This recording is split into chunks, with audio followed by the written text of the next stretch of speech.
शगुन शुभ मंगल, ब्याह गीत गाओ पीते रंग हल्दी,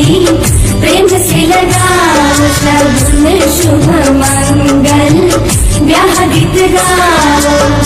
कोमल रंग निखारे हल्दी, रंग श्रृंगार सवारे हल्दी, कमल तन कोमल कनक बनाओ, कमल तन कोमल कनक बनाओ, पीते रंग हल्दी, प्रेम से लगाओ शगुन शुभ मंगल, ब्याह गीत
खिलौने ले जाने है बाबा तेरे मेहरा विचों तेरी लाडो परदेसण होई है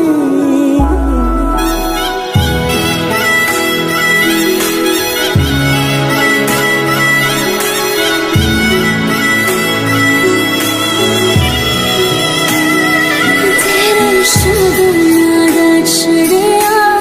आवो सखियों नी मेरा सजना नी मेरा सजना मिलन वदाया नी सजन रोड़ी सजन रोड़ी लेके आरानी मेरा सजना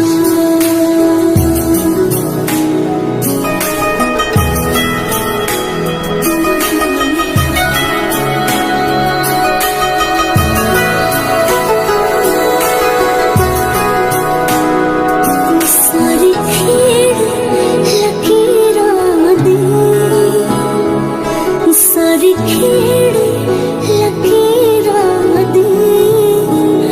गड्डियां स्टेशन ते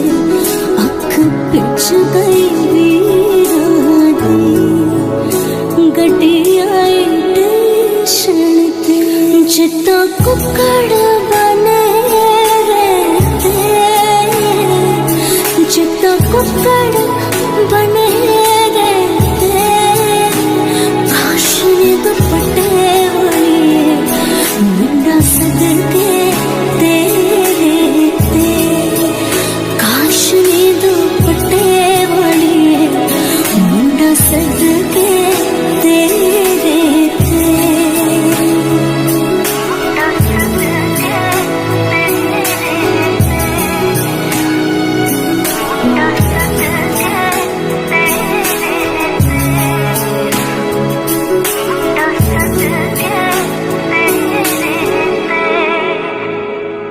तेरा शगुनादा छड़िया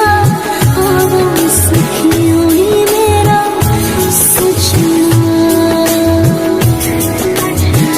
नी मेरा सजना मिलन वदाया नी सजन रोड़ी सजन रोड़ी लेके आरानी मेरा सजना सजन रोड़ी लेके आरानी मेरा सजना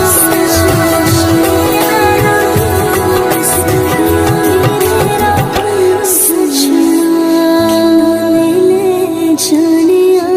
है बाबा तेरे मेहरा विचों तेरी लाडो परदेसण होई है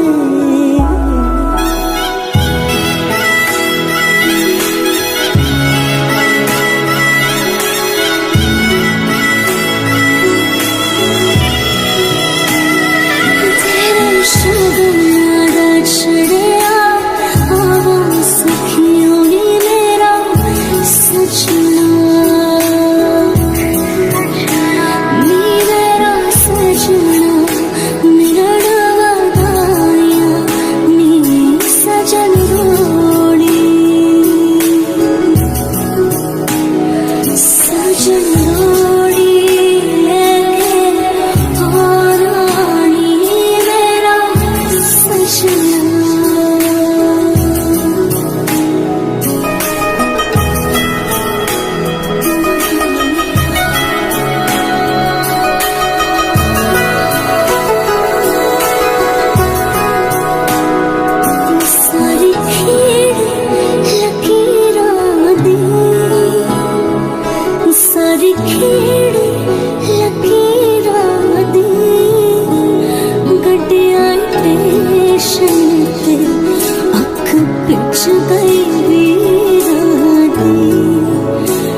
लगा देबो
से